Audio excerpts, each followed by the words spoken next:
নমস্কার, ভিল কিচেনে সবাইকে স্বাগত জানাই। আজকে কোনো রান্না নয়, আজকে একটা উনান বানাবো। এর আগেও আমি অনেক উনান বানিয়েছি, আপনারা সবাই খুব পছন্দ করেছেন উনানের ভিডিওগুলো। আশা করছি আজকের ভিডিওটাও আপনাদের খুব ভালো লাগবে। আপনারা প্রথম থেকে শেষ পর্যন্ত সঙ্গে থাকুন।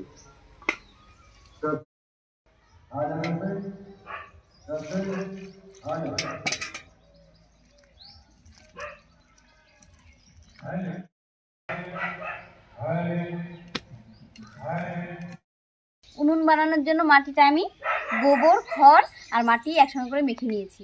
এবার একটা বস্তার উপর বসিয়ে নেব। আর এইভাবে মাটি বসিয়ে উনুন বানালে কিন্তু উনুন অনেক শক্তপোক্ত হয়।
দুই তিন দিন একটু শুকিয়ে নিয়েছি। এবার মাটিটা শক্ত হয়ে গেছে, এবার একটু চেঁচে সমান করে নেব।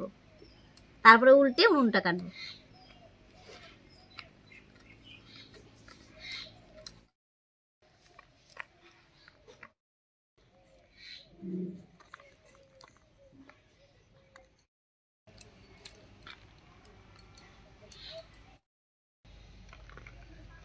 হালকা করে একটু চেঁচে নিয়েছি, এবারে উল্টে নেব।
বেশ অনেকটাই গর্ত করে নিয়েছি, এবারে মাটি মেখে উপর থেকে বসিয়ে দেব।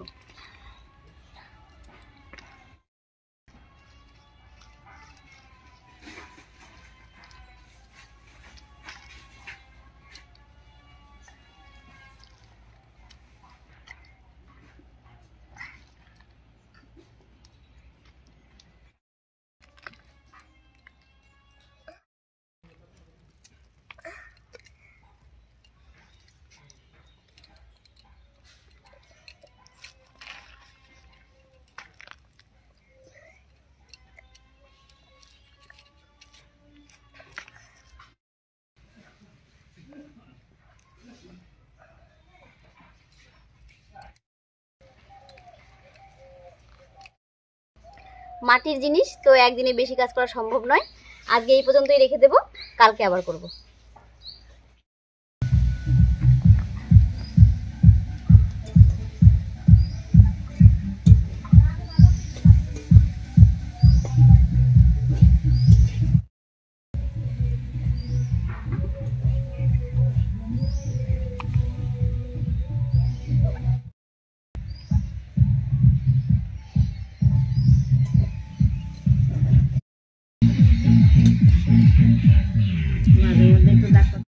কালকে ইটাগুলো বসিয়েছিলাম, আজকে চেঁচে সমান করে নেব।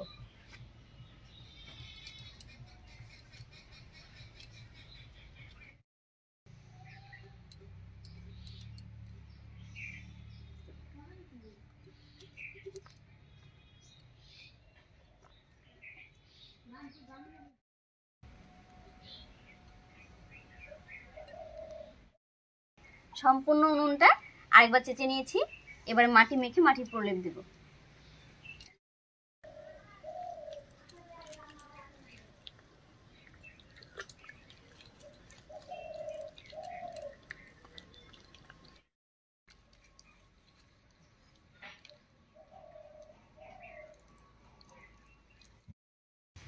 এবারে উনুনের মুখটা বানাবো।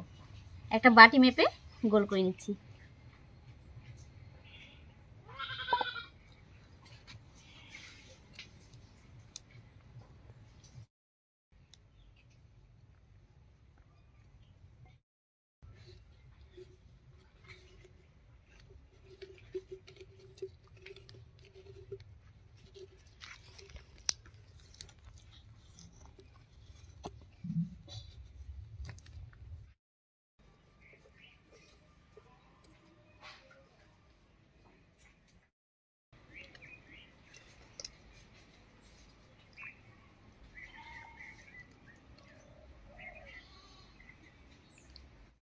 উনুনের মুখটাও বানিয়ে নিয়েছি।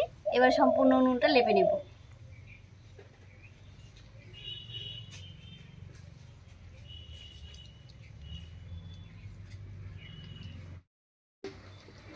সম্পূর্ণ উনুনটা লেপে নিলাম। আর এই অবস্থায় এবারে শুকিয়ে নেব আর মাঝে মাঝে লেপে দেবো, তাহলেই হয়ে যাবে।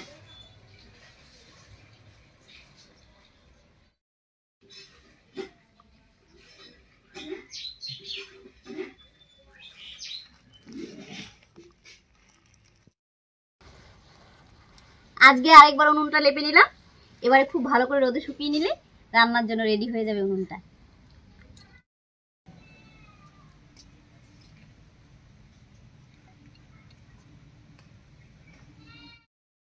তিন চার দিন উনুনটা আরো লেপে রোদে শুকিয়ে নিয়েছি। আর দেখুন উনুনটা দেখতে কি সুন্দর হয়েছে। আর এটাতে রান্না করতেও কিন্তু খুব সুবিধা হবে, অল্প খড়িতেই রান্না হয়ে যাবে।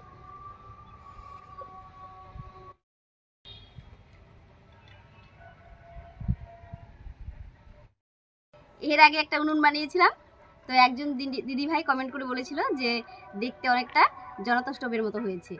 এই উনুনটা দেখতে কেমন হয়েছে আপনারা অবশ্যই কমেন্টে জানাবেন। আর ভালো লাগলে একটা লাইক করে দেবেন এবং চ্যানেলটিকে সাবস্ক্রাইব করে এভাবে আমাদের পাশে থাকবেন। আজ এই পর্যন্তই, আবার কাল দেখা হচ্ছে নতুন কোনো রেসিপি নিয়ে।